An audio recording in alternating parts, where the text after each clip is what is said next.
Antonio, la posibilidad de poder presentar al conferenciante magistral que abre hoy, como digo, la jornada.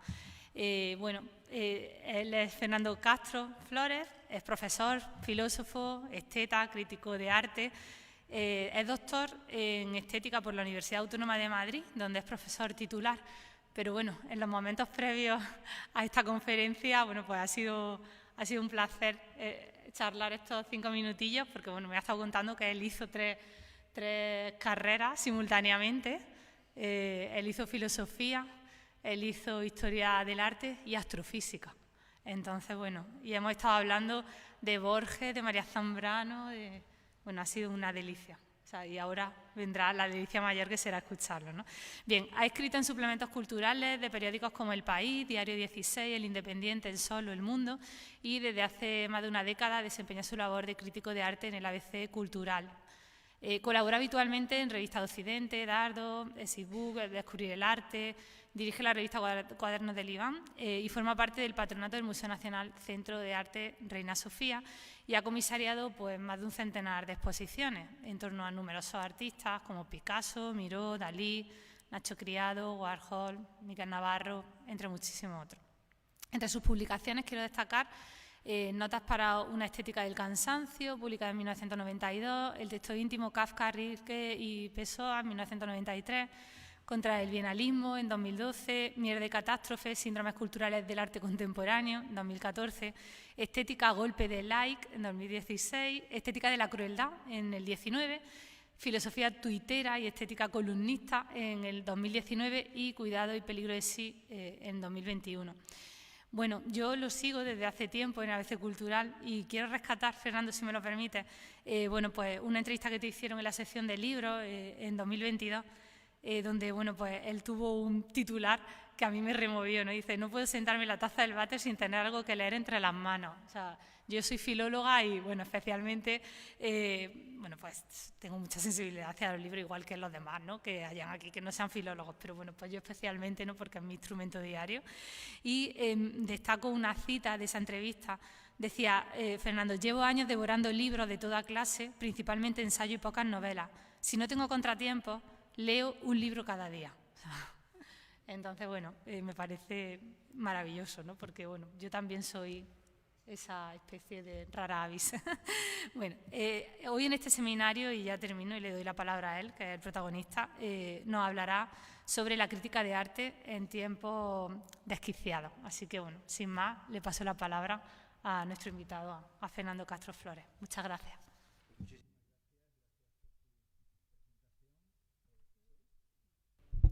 Gracias por tu presentación, gracias a todos por estar a estas horas de la mañana tan temprano en este encuentro, gracias a los organizadores por invitarme.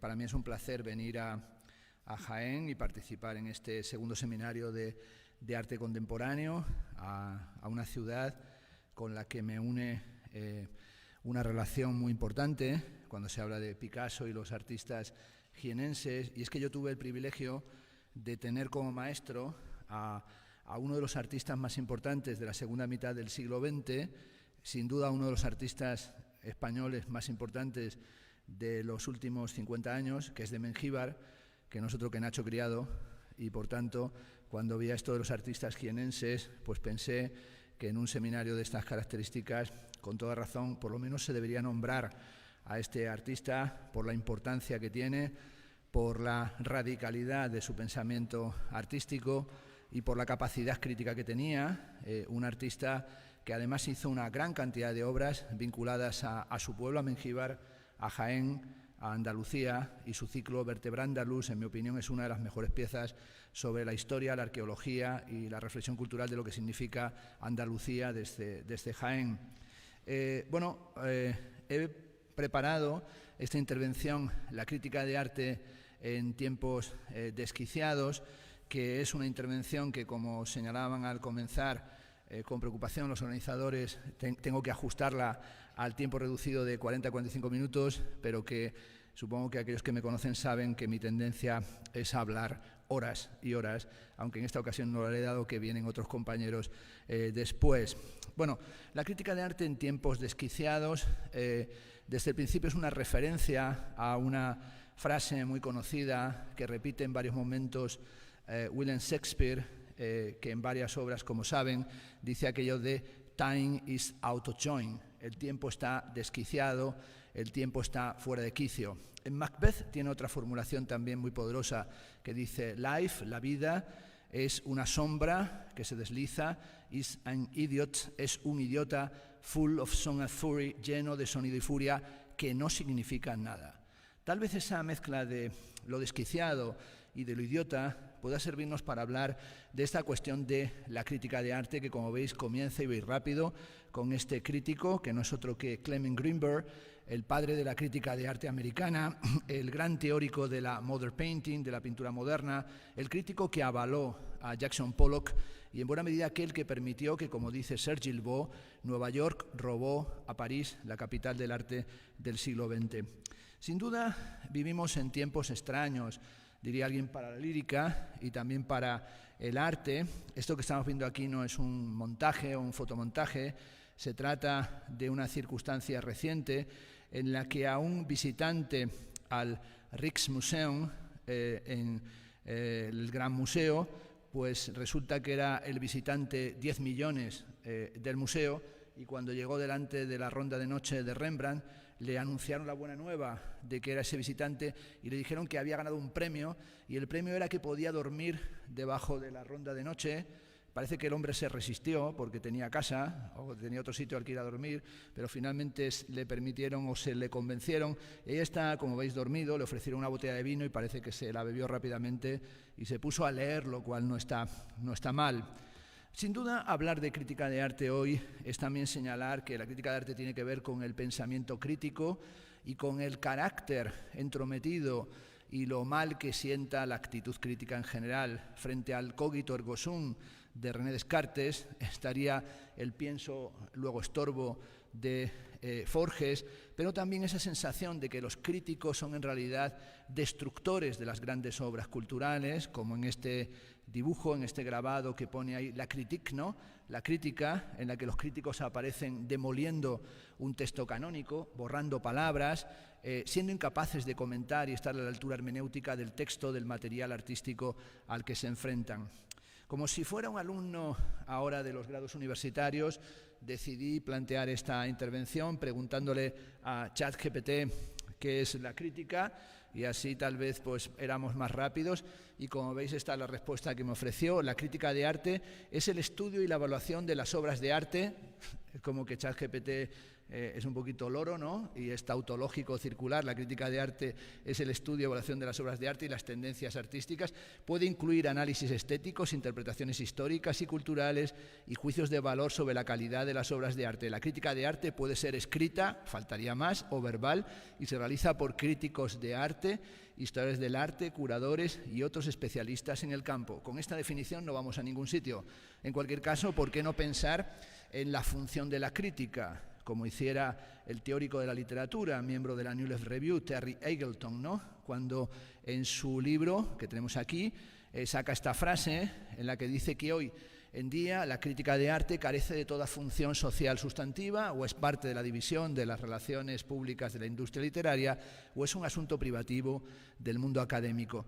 Peyo Aguirre, en su libro La línea de producción de la crítica de arte, publicado en la editorial Consoni, hace un détournement, una mínima modificación de la frase anterior, que es la original de Terry Eagleton, aplicándola al mundo de las artes plásticas, y solamente lo que hace en ella es este pequeño cambio. Hoy la crítica carece de toda función social sustantiva, o es parte del mercado del arte, o es parte de la promoción y publicidad del mercado del arte, o es un asunto limitativo, privativo del mundo académico. Es decir, es algo que tiene que ver con lo que llaman la paperiología o la producción académica, de las indexaciones, de las acreditaciones, de todo aquello que tiene que ver con el puntaje o la puntuación que uno requiere para hacer esa larga y esclavizante carrera académica. Es verdad que también la crítica de arte tiene a veces sus fantasías, como en la famosa escena en la que Woody Allen en un museo se encuentra con una chica que le gusta y se acerca a filtrear, a ligar o a establecer un primer contacto. Algunos lo recordarán. Ella está precisamente contemplando una obra de Jackson Pollock, está viendo a aquellos pintores que fueron el objeto central de análisis del crítico Clement Greenberg, y entonces la amiga le anima, bueno, habla con ella, y entonces ella suelta un largo parlamento, animo a que lo veáis porque es muy divertido, en el que le pregunta, ¿qué tal? Y entonces ella dice, esta obra refleja el vacío existencial, el nihilismo, la transformación de la existencia, las formas oscuras, los abismos que te rodean. En realidad verbaliza y parodia lo que sería una crítica de carácter existencial o casi óntico heideggeriano, y al final él, asustado, le dice, ¿qué vas a hacer luego? Como diciendo, ¿te vas a tomar un gin tonic? Y dice, committed suicide, voy a cometer suicidio, es decir, me voy a suicidar. Bueno, a veces es bueno no preguntar en los museos, no vaya a ser que te caiga una chapa de esas. Por eso Oscar Wilde, el gran teórico del arte, como demuestra su gran texto de teoría del arte, que es el retrato de Dorian Gray, en la obra titulada El crítico como artista, dice esto, el primer deber de un crítico es tener la boca callada en todo momento y bajo cualquier circunstancia, algo que yo, como veréis, no cumplo. Pero también Benjamin decía que el crítico es un estratega del combate literario. Wittgenstein, en su famosa conferencia sobre ética, dijo, una conferencia sobre ética tiene que durar francamente muy poco, apenas unos segundos, el tiempo justo para decir, quien quiera hablar de ética, que dé un paso al frente. Pues también quien quiera hacer crítica, que dé un paso al frente y que entienda, como decía Charles Baudelaire, que la crítica tiene que ser parcial, apasionada y política. Parcial, apasionada y política. Voy a decir una cosa que es una gran obviedad, como todas las que diré esta mañana, y es que el origen de la crítica de arte no es otro que la burguesía. Supongo que los que estáis aquí a estas horas, por vuestros intereses, por la cultura, el arte, la historia del arte, la estética o la filosofía del arte, tendréis en alguna ocasión, habréis tenido entre manos la pregunta de por qué se produce esa singular coincidencia de que aparecieran al mismo tiempo la historia del arte, la estética, la crítica de arte, el sistema del arte, las formas expositivas, las galerías, los catálogos y el público. ¿Por qué aparecieron exactamente al mismo tiempo? Es decir, ¿por qué aparecieron todos ellos en el siglo XVIII? Alguien dirá, bueno, pues fue sin duda por la Aufklärung, como dicen los alemanes, fue por la Ilustración, fue por el Iluminismo. Pues no, fue por el ascenso de la burguesía. Fue porque aparece algo más importante que todo eso, que es la aparición de la burguesía, y la burguesía establece un combate contra el Ancien Régime, contra el antiguo régimen, y crea su propio campo simbólico y cultural. Y esa burguesía, como la clase social emergente, esa próspera burguesía que es la que va a detentar el poder político y el poder económico, va a necesitar que aparezcan una serie de campos disciplinarios. ¿Y cómo aparecen esos campos disciplinarios? Pues aparecen porque se genera lo que se llama el salón. Unos minutitos solo para decir lo que es el salón. Como sabéis, los salones se generan porque los académicos franceses habían perdido comitentes, es decir, no tenían clientes.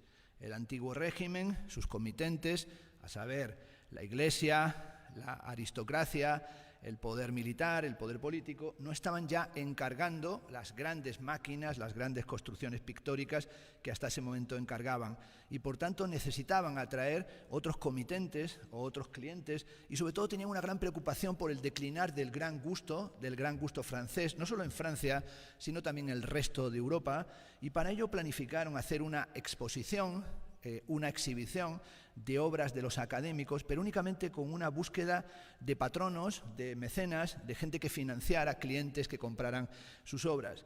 Se hace así el arranque del salón, y eso que tenía un carácter totalmente elitista y restringido, sorprendentemente se convierte en algo que tiene un éxito multitudinario, y aparece el público, que previamente no existía, y aparece la apreciación estética, y aparece lo estético como una forma de juicio de gusto que tiene carácter autónomo.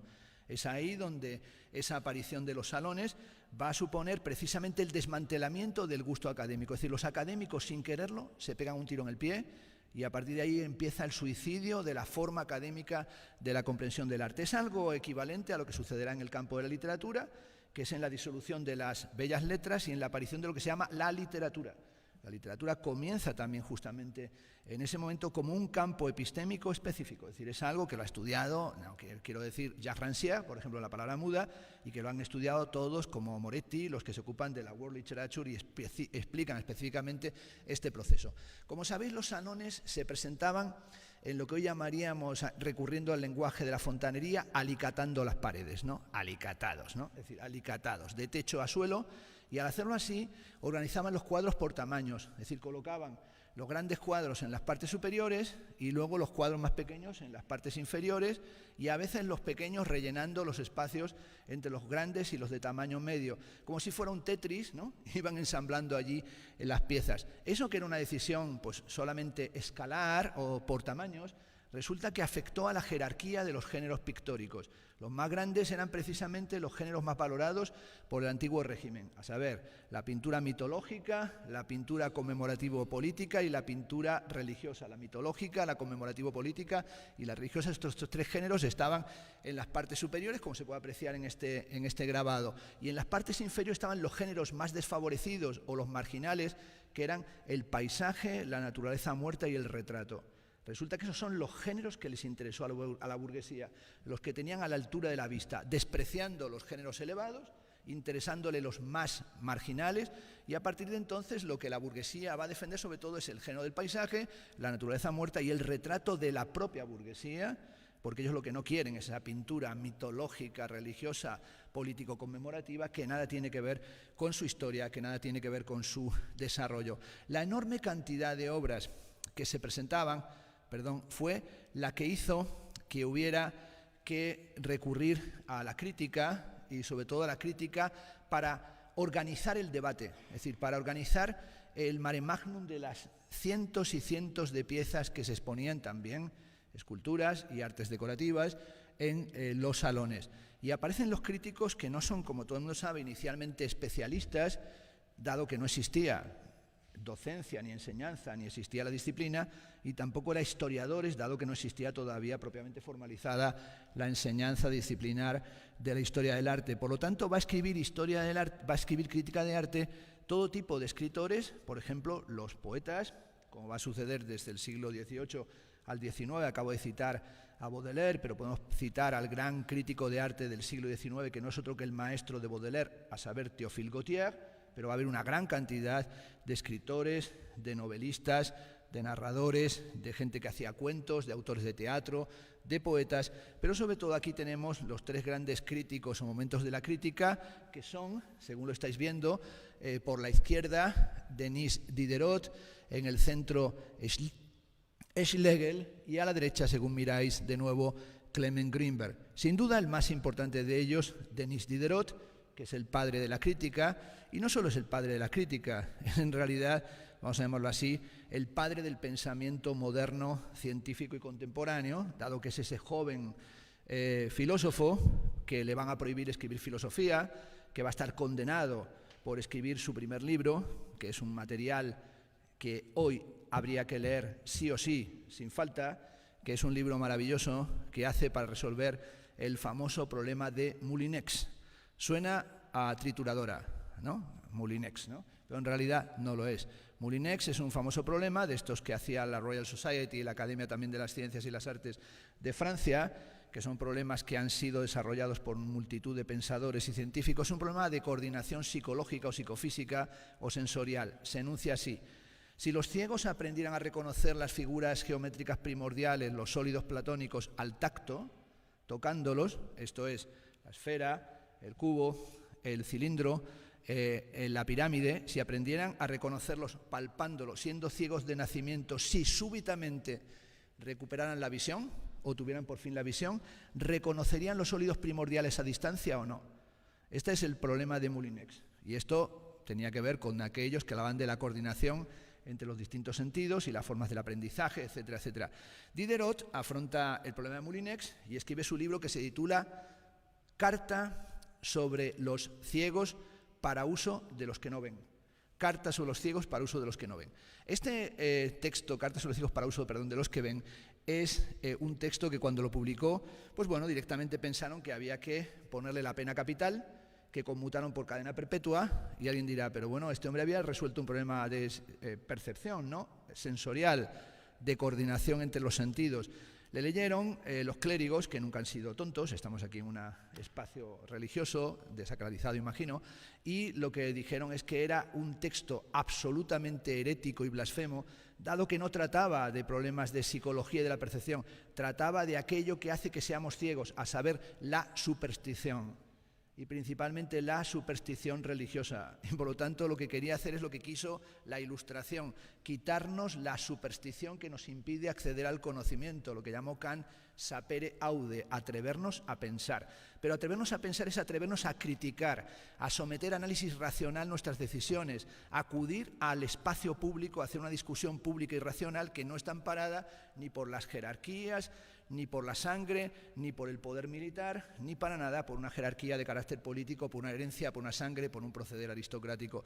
La crítica romántica es esa crítica que especialmente se desarrolla a partir de Kant, podríamos haber puesto ahí en vez de Schlegel a Kant, que tiene por gran proceso, evidentemente, la Kritik der Urteilskraft, la crítica de la facultad de juzgar, y toda la cuestión del proceso epistémico que se desarrolla desde la crítica de la razón pura, en la que, como todo el mundo creo que sabe, si ha estudiado filosofía, aunque sea en enseñanza media, comienza con una sección que se llama estética trascendental, que no trata del arte ni del juicio de arte, sino de las condiciones a priori de la sensibilidad, a saber, el tiempo y el espacio, ¿no?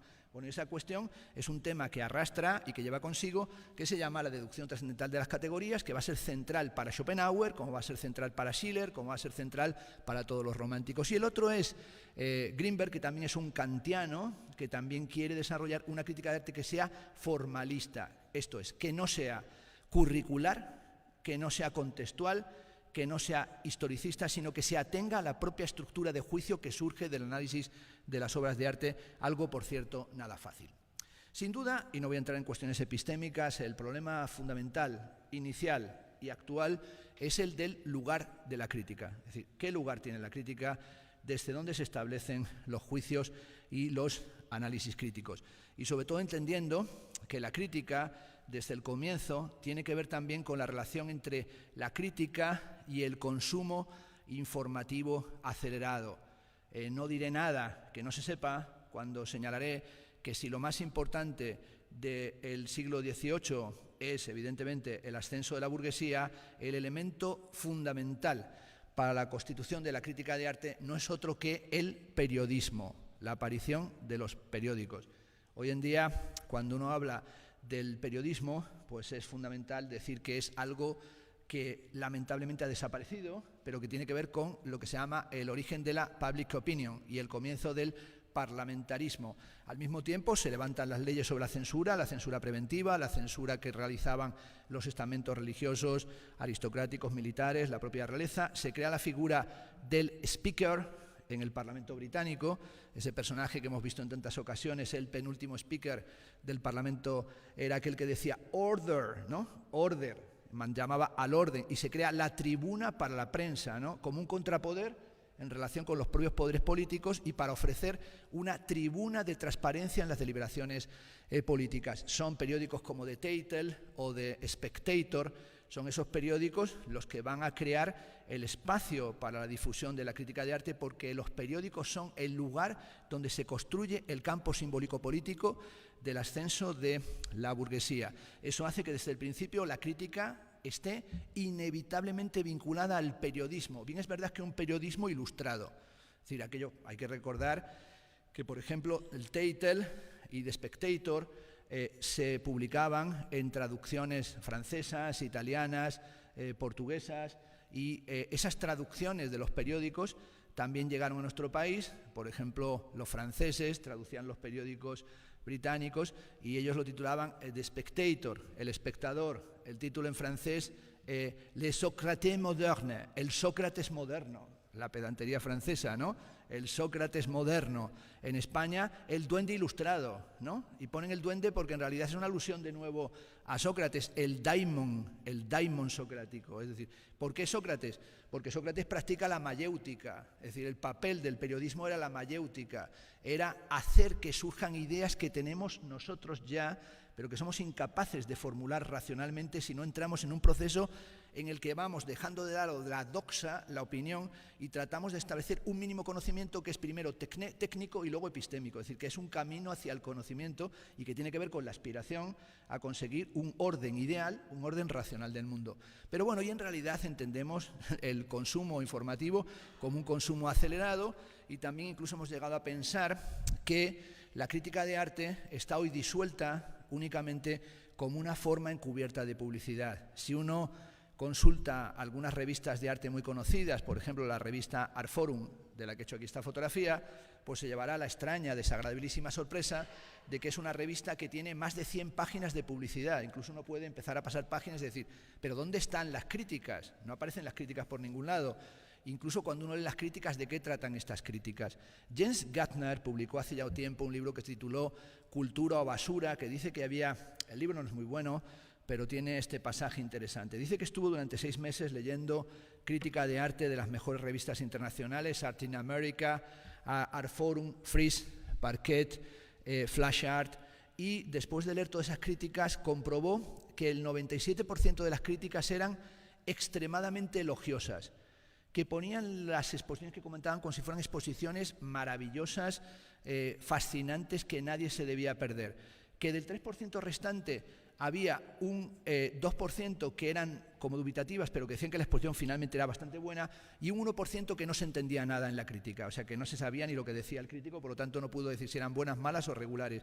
Y se preguntó, ¿pero por qué hay esta unanimidad de Politburó, que parece que fuera un congreso del antiguo partido de la Unión Soviética, o fuera una situación de Corea del Norte? ¿Por qué votan todos y todo es tan bueno? Pues sencillamente por una razón, y es que las críticas de arte en los medios de comunicación, en las revistas, son el contrapago o el precio por haber publicado la publicidad en las páginas de la revista. Es decir, que colocando la publicidad en las páginas de esas revistas te garantizas tener una crítica buena a la exposición que has realizado. Eso lo vemos hoy, y tengo que decirlo lamentablemente, en prácticamente todos los suplementos culturales. Es decir, que basta que veas qué instituciones se anuncian en ese suplemento para que compruebes que a veces descaradamente, incluso dentro del propio suplemento, se habla de esa exposición en esa institución, y también en el mundo editorial, en el que los periódicos hablan bien de los libros publicados por sus grupos editoriales cercanos, y a veces ves la publicidad, la promoción del libro, y en la página contraria la crítica, y a veces dices, pues por quitar la crítica y directamente ponéis un publireportaje,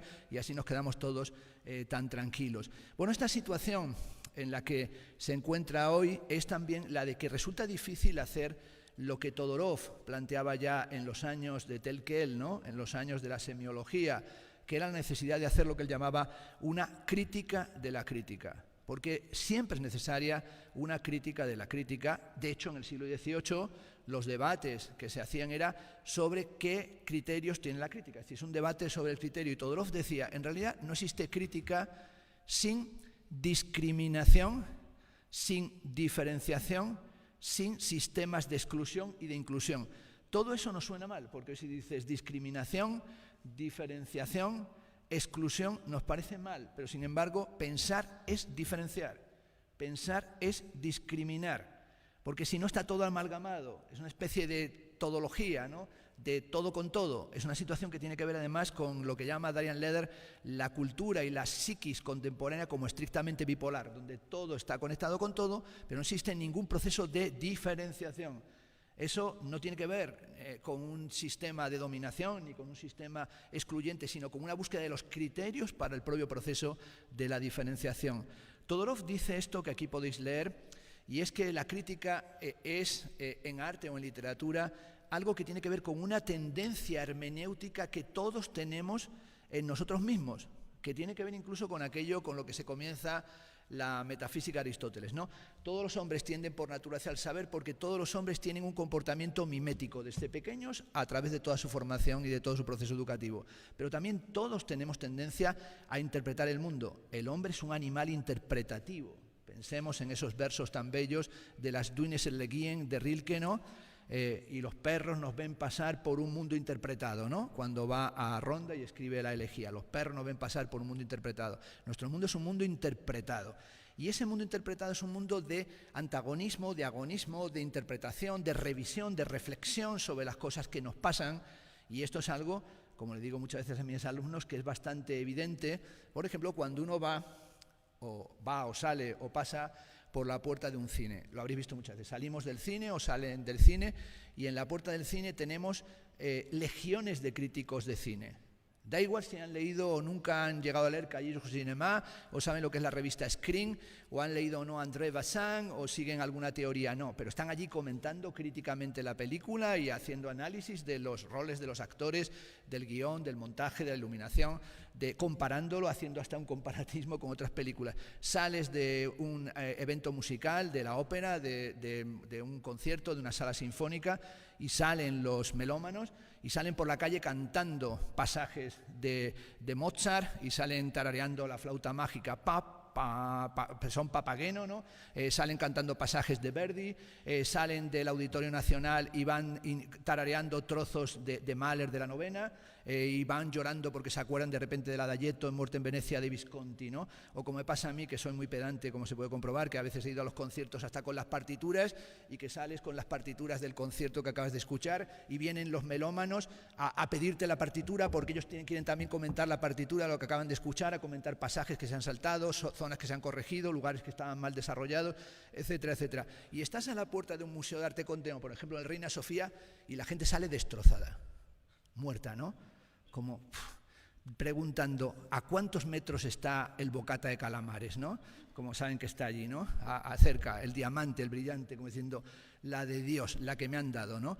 O sea, no salen ahí hablando de arte, sino que salen como diciendo, esto ha sido una tortura absoluta. Es decir, les han pegado una paliza, les han pasado el rodillo por la cabeza, han entrado y han ido salas tras salas, se han dado cuenta de que eran unos auténticos descerebrados, eran unos ignorantes, el museo les ha tratado como unos cretinos, les ha dicho, idiotas, no sabéis nada, pero han salido sin ninguna pulsión artística y, por supuesto, les han castrado, yo me llamo Castro por algo, pues les han castrado cualquier posibilidad crítica. Allí no hubo manera de que tiraran para adelante. Eso se ve siempre a la puerta de los museos. No sale nadie, tú te pones, yo he puesto muchas veces la oreja en la puerta del museo y sale la gente y diciendo, la que me han pegado. Es decir, todo el mundo, no vuelvo, o incluso si lo sé, no vengo, ¿no?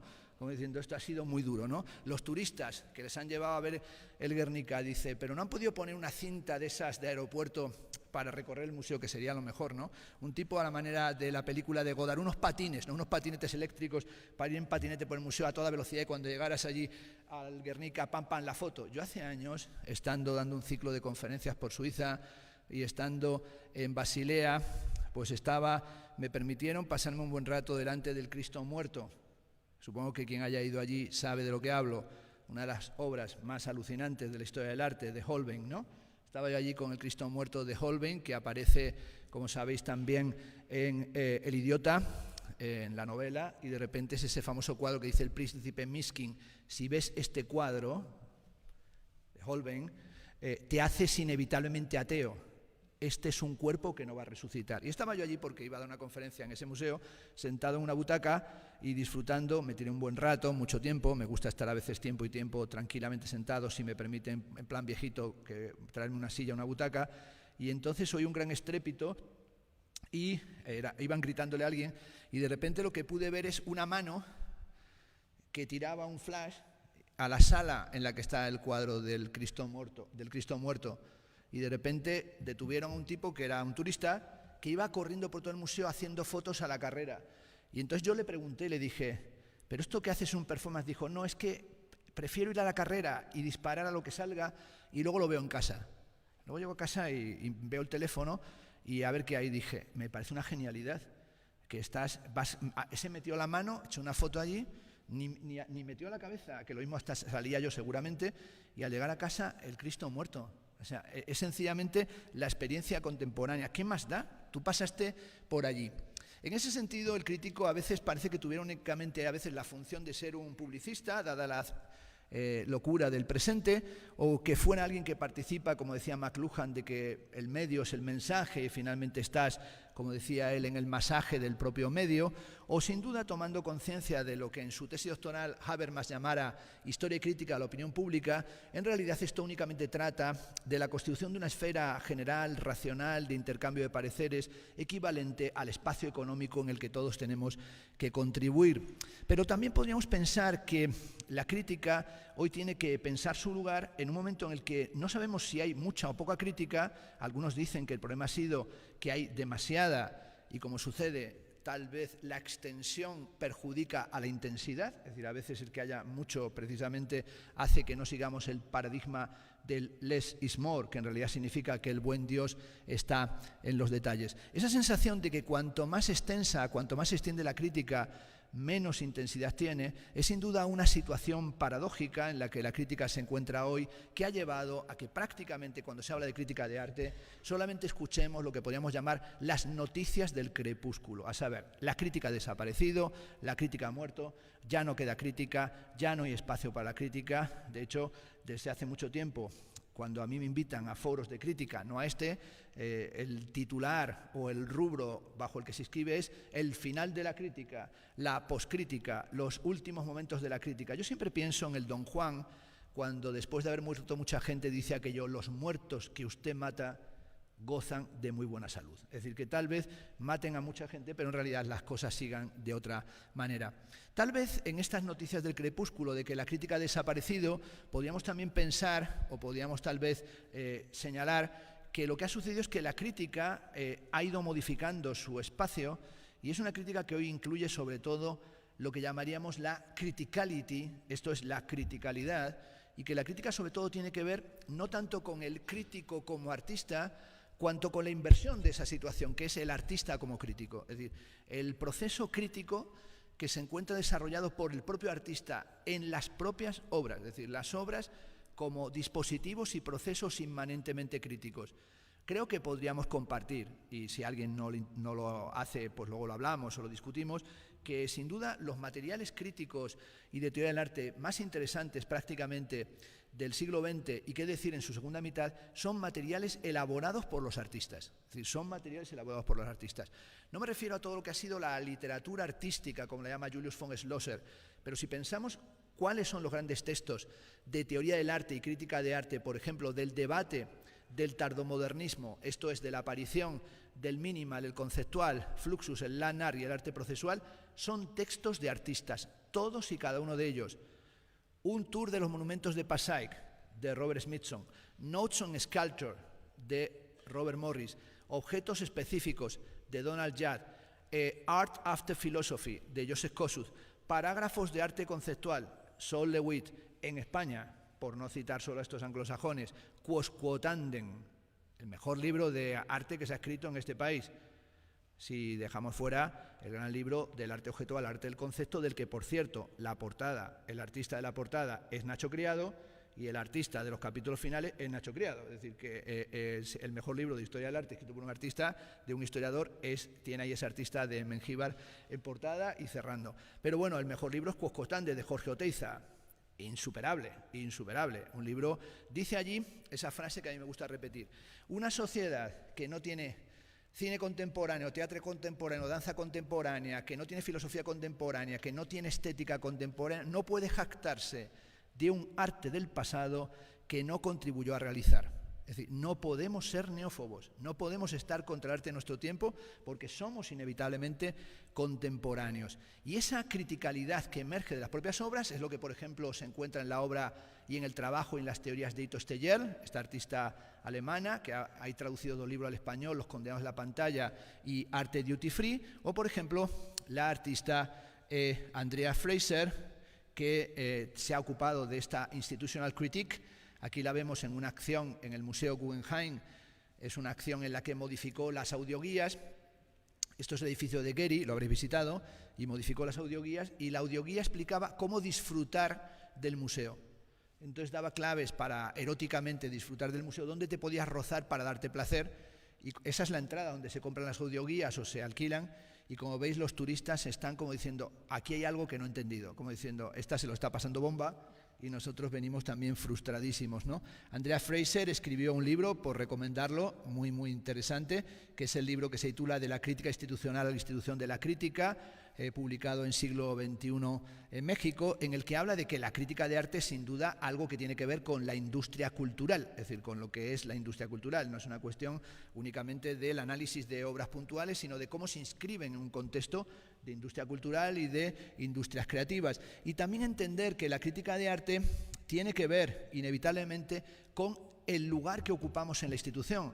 Yo desde que empecé a hacer crítica de arte en el año 83, 82, 83, nunca pensé, bueno, que son ya muchos años, perdón, demasiado viejuno, ¿no? Porque eso quiere decir que llevo 40 años en esta extraña situación, pues cuando empecé en ese asunto, lo que tenía muy claro era que no era un francotirador ni un contrasistema, sino que soy parte del sistema. Y esto creo que es fundamental para entender que se hace una crítica inmanente que no tiene que ser trascendente. Bueno, tengo que ir terminando, por tanto vamos cerrando, y por tanto somos parte del sistema. Decía Oscar Wilde que el crítico debe hablar el lenguaje de los artistas. ¿Cómo no? Hay que aprender el lenguaje de los artistas. Hay que evitar pensar que el crítico es un artista frustrado. Yo no lo soy, y creo que la mayor parte de los críticos no lo son, pero sobre todo eso querría decir que únicamente es un conocimiento técnico. En realidad la crítica tiene que ver con los problemas que se generaron, por ejemplo, desde el arte conceptual. También en la sesión de hoy, que como digo tiene que ser necesariamente rápida, tendríamos que recordar que la crítica tiene que ver con sus orígenes etimológicos. Crítica viene del griego krinein, que no es un término que tuviera que ver con el arte, sino con la medicina.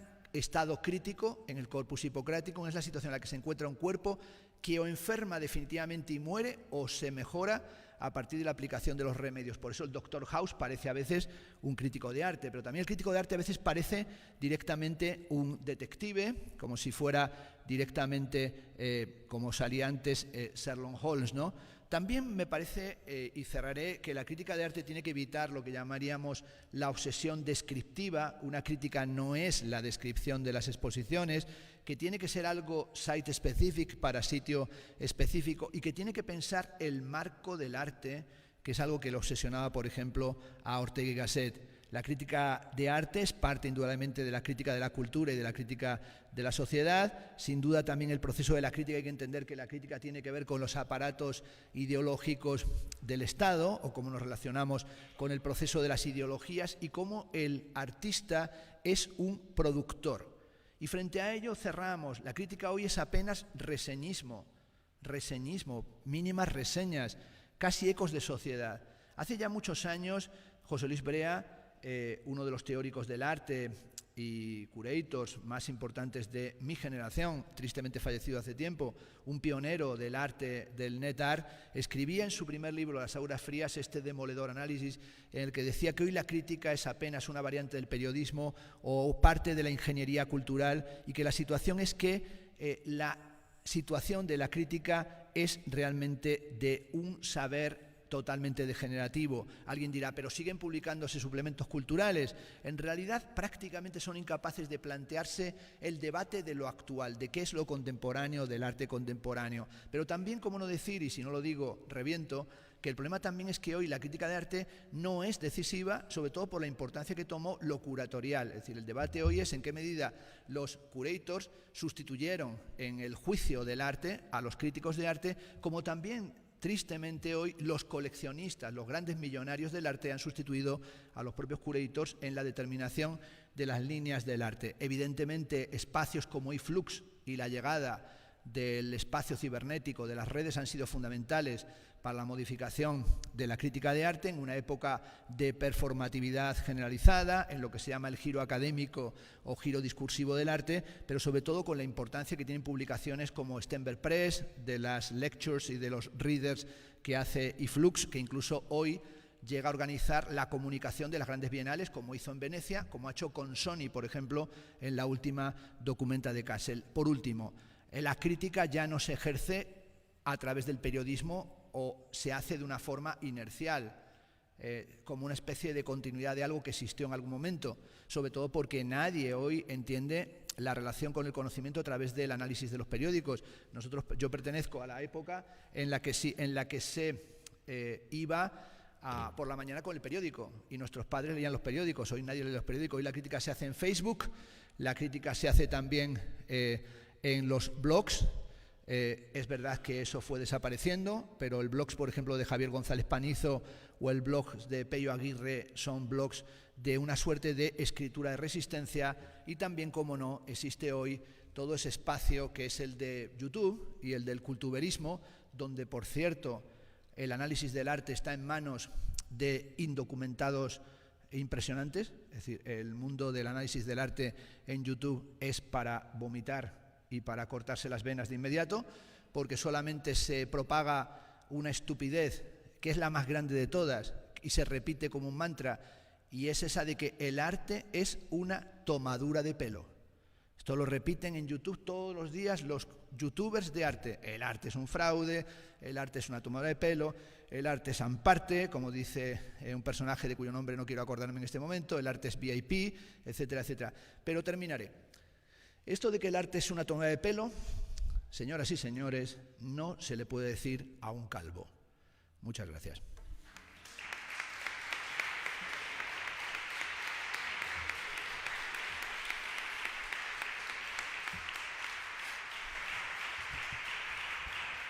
Bueno, créeme, Antonio, que es muy complicado cortarlo porque yo misma estaba ensimismada.